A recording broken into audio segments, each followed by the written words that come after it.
बिस्मिल्लाहिर्रहमानिर्रहीम। फ़हीम महबूब आपसे मुखातब है।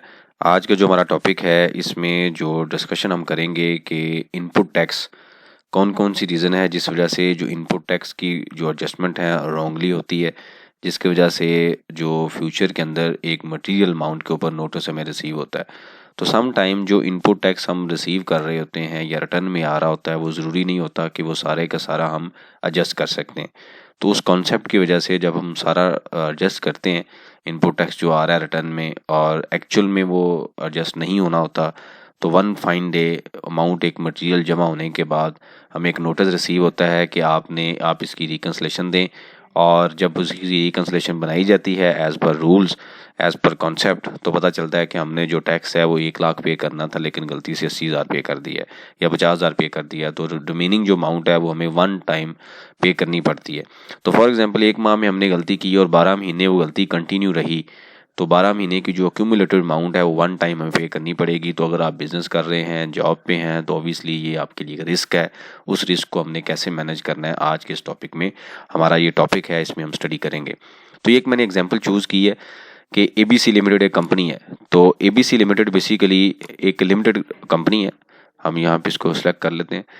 ये एक लिमिटेड कंपनी है और लिमिटेड कंपनी का मतलब ये है कि ये एक विद होल्डिंग एजेंट है। तो ये कॉन्सेप्ट आपने ज़हन में क्लियर रखना है कि ये क्या है, विद होल्डिंग एजेंट है। ठीक है, ये जो कॉन्सेप्ट है ये स्टार्ट में क्लियर होना चाहिए। उसके बाद क्या आता है कि सेल्स जो है वो क्वेश्चन जो है हमारा वो ये है कि हमने सेल टैक्स पेबल कैलकुलेट करना है। ठीक है, ये हमारा बेसिकली क्वेश्चन है।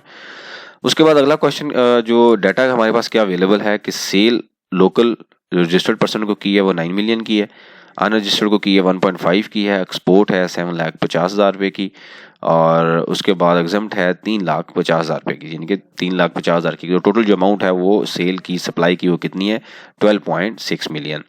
हमारे पास परचेज अवेलेबल है। परचेज में जो डाटा है वो क्या है कि 9,50,000 की हमने रजिस्टर्ड पर्सन से परचेज की है और 4,50,000 रुपये की अनरजिस्टर्ड से, और जो सेल टैक्स हमने पे किया, सेल टैक्स है बेसिकली।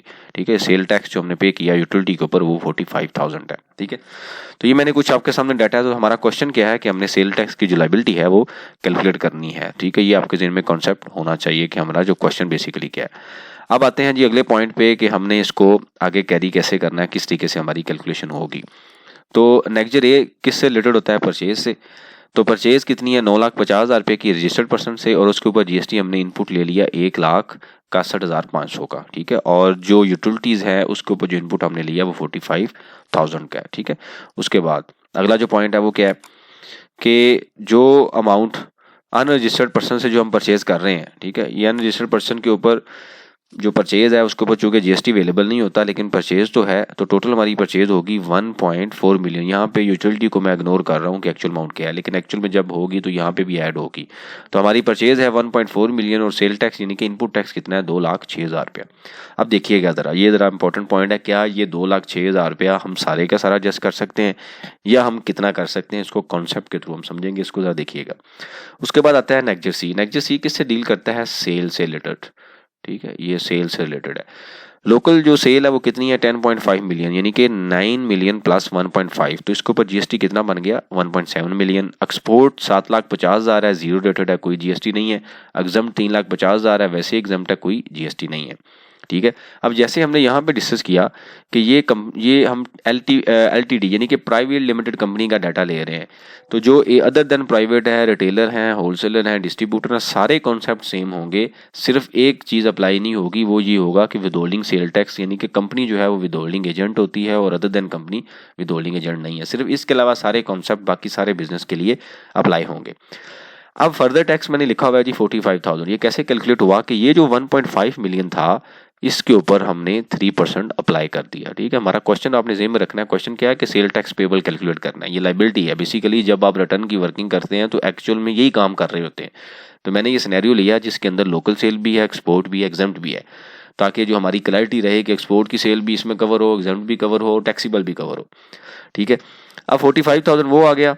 उसके बाद विदहोल्डिंग एजेंट यानी कि एज ए विदहोल्डिंग एजेंट 64,000 कहाँ से आया, ये आया जो हमारी ये परचेज है। ठीक है, ये 4,50,000 रुपये की जो परचेज है। ठीक है, इस परचेज के ऊपर मैंने क्या किया, 4,50,000 डिवाइडेड बाय 117 मल्टीप्लाई बाय 5%। जो स्टूडेंट ऑलरेडी प्रॉपर क्लासेस ले रहे हैं उन्होंने विदहोल्डिंग का लेक्चर भी देखा हुआ है, और जो पब्लिक चैनल है जिस पे आप अभी लेक्चर देख रहे हैं इसके ऊपर भी पढ़ा हुआ है, तो लाजमी ये देखिएगा कि हमने ये जो सेल है वो कैसे कैलकुलेट की है। अब हम इसको मजीद हाईलाइट कर लेते हैं। इसको अगर हम थोड़ा सा स्टडी करें तो ये जो फिगर आएगी ये फिगर बनती है 34,000। ठीक है, 34,000 जो बेसिकली फिगर है वो कौन सी फिगर है, जो हमने यहाँ पे विदहोल्डिंग सेल टैक्स के ऊपर हमने ये फिगर ली है, ये वाली। ठीक है, ये 34,000 की वो फिगर है। ये थोड़ा सा इसको हाईलाइट कर लेते हैं, ये मेरे में सही नहीं है। ठीक है, ये वाली फिगर है। ठीक है, 44,000। अब अगर हम इनपुट टैक्स की एडजस्टमेंट नहीं लेते और नॉर्मली आप वर्किंग करते हैं तो होगा क्या कि 90% ऑफ आउटपुट टैक्स, वो क्या होता है कि 90% ऑफ आउटपुट टैक्स और input tax which ever is lower. तो इस केस में इसका अगर 90% लें तो वो बनता है 1.6 मिलियन, और हमारे पास इनपुट टैक्स अवेलेबल, मैंने यहाँ पे अवेलेबल तो 2,06,000 है, लेकिन मैंने लिखा हुआ है 1,86,000 रुपया। अब इसको स्टडी कर लेते हैं कि एक्चुअल में 186 हमने कैसे कैलकुलेट किया। अब देखिएगा ज़रा, वर्किंग है ये, वर्किंग वन। लोकल सेल हमारी कितनी है 10.5 मिलियन, यानी कि ये दो फिगर्स। एक्सपोर्ट 7,50,000, एग्जम 3,50,000, जो यहाँ पे फिगर है वो मैंने यहाँ पे ड्रा कर दी। इनपुट टैक्स मेरे पास टोटल कितना अवेलेबल है 2,06,000।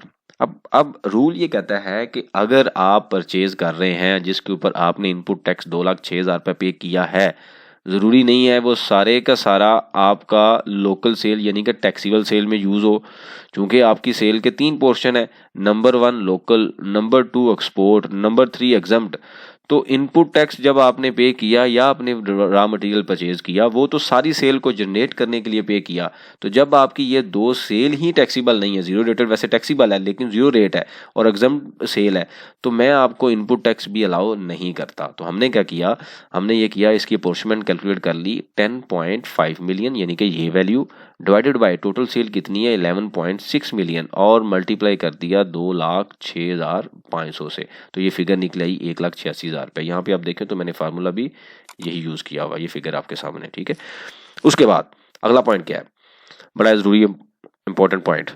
इसी तरीके से हमने ये कैलकुलेट कर ली फिगर, वो कैसे कैलकुलेट हुई 7,50,000 डिवाइडेड बाय 11.6, ये पूरी फिगर आएगी, वैसे पूरी लिख लीजिएगा ये फिगर, मल्टीप्लाई बाय उसी तरीके से 2,06,500, तो ये फिगर आ गई।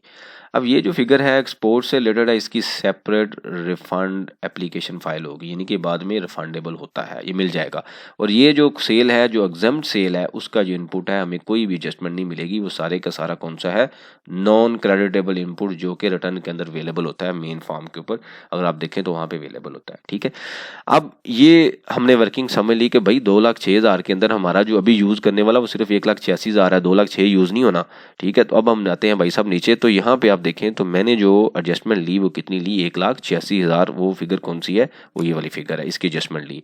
तो मेरा सेल टैक्स पेबल कितना फिगर निकला है 1.7 मिलियन। ये कैसे आया, ये जो फिगर है 1.7 मिलियन, ठीक है, ऊपर वाली फिगर प्लस 45,000 प्लस 64,000 माइनस 1,86,000 रुपया, तो मेरी फिगर कितनी आ गई 1, यानी कि output tax plus further tax plus withholding sale tax, जो कि अनरजिस्टर्ड के ऊपर परचेज के ऊपर हमने 5% पे करना है, माइनस जो इनपुट टैक्स है 1,86,918 रुपये, तो मेरा जो पेबल निकला है वो 1.7 मिलियन निकला है।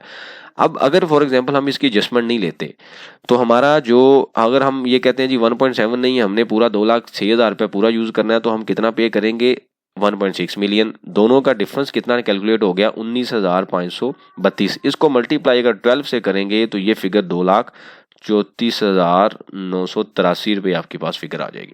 तो एक साल में अगर ये बिजनेस है तो इसने जनाब पे करना था 1.7, पे किया 1.6, तो एक साल में 2,34,000 रुपया आपने कम पे किया है। तो जब आपको नोटिस रिसीव होगा तो 12% सरचार्ज भी रिसीव होगा, यानी कि इसको 12% ये अमाउंट तो लेनी है, प्लस इसका एक्स्ट्रा 12% भी आपसे लिया जाएगा एज ए मार्कअप या सरचार्ज।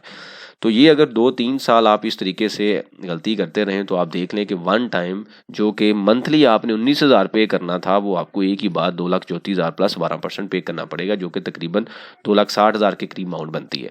तो अगर बिजनेस बड़ा हो, एक्सपोर्ट ज़्यादा है, सेल ज़्यादा है, तो आप एज्यूम कर लें कि ये अमाउंट कितनी बड़ी बनेगी, जो कि आपके बिजनेस को ना सिर्फ कैश फ्लो को इम्पैक्ट करेगी, रेपुटेशन भी ख़राब करेगी, क्योंकि पेनल्टी का इशू है। अगर आप जॉब कर रहे हैं तो आपके लिए भी इशू क्रिएट होगा, क्योंकि जो भी मैनेजमेंट है उन्होंने तो आपसे ये कहना है कि भाई आप मंथली क्यों नहीं पे कर रहे थे। तो अगर कॉन्सेप्ट क्लियर नहीं है तो इस वजह से ये गलती क्रिएट होती जाएगी, एक परमानेंट डिफरेंस एस्टेब्लिश होता जाएगा जो वन फाइन डे आपके लिए रिस्क बन सकता है, इशू बन सकता है। तो ये आप देखें तो इस एग्जाम्पल के थ्रू हमने जो चीज़ें कवर्ड की हैं उसमें यह है कि ज़रूरी नहीं है कि आपका इनपुट सारे के सारा आप यूज़ कर सकते हैं। अगर आपकी सेल के 3 पोर्शन है, एग्जम्प्ट भी है, एक्सपोर्ट भी है, लोकल भी है, तो आपने इस कॉन्सेप्ट के मुताबिक इनपुट को यूज़ करना है। अगर आप नहीं, इसके ऊपर बेतहाशा नोटिस रिसीव हो रहे हैं, मेरे सर्कल में एक पार्टी है उसको 20 मिलियन का नोटिस रिसीव हुआ 1 साल का। तो अगर फॉर एग्जांपल आपने मंथली 2-2 3-3 मिलियन पे करना है और वन टाइम 20 मिलियन पे करना है, तो आप देख लें कि बिजनेस के कैश फ्लोज को कितना इंपैक्ट होगा। प्लस सबसे जो इंपॉर्टेंट बात कि 20 मिलियन तो देना ही देना है, आपने 12% भी देना है। प्लस रूल ये कहता है कि अगर एफबीआर का डिपार्टमेंट खुद आपको नोटिस भेजे और वो गलती पकड़ लें तो ये 100% पेनल्टी है। मतलब जैसे हमने भी डिस्कस किया है, तो 2,34,000 रुपया आप मल्टीप्लाई बाय 1.12 यानी मल्टीप्लाई बाय 12%, यानी कि इसको 2,34,000 को लिया जाएगा 268,000, ये 4,68,000 रुपया, और उसके ऊपर 12% चार्ज किया जाएगा। तो इस तरीके से पेनल्टी कैलकुलेट होगी। तो आप देख लें कितनी बड़ी पेनल्टी है अगर ये छोटे से कॉन्सेप्ट को आप सही तरीके से अप्लाई नहीं करते। तो इससे रिलेटेड कोई क्वेश्चन हो कमेंट्स बॉक्स में मेंशन करें, उसके ऊपर हम ओपन डिस्कशन करेंगे ताकि जो लर्निंग का प्रोसेस है ये कंटिन्यू रहे। थैंक यू वेरी मच, जज़ाकल्लाह।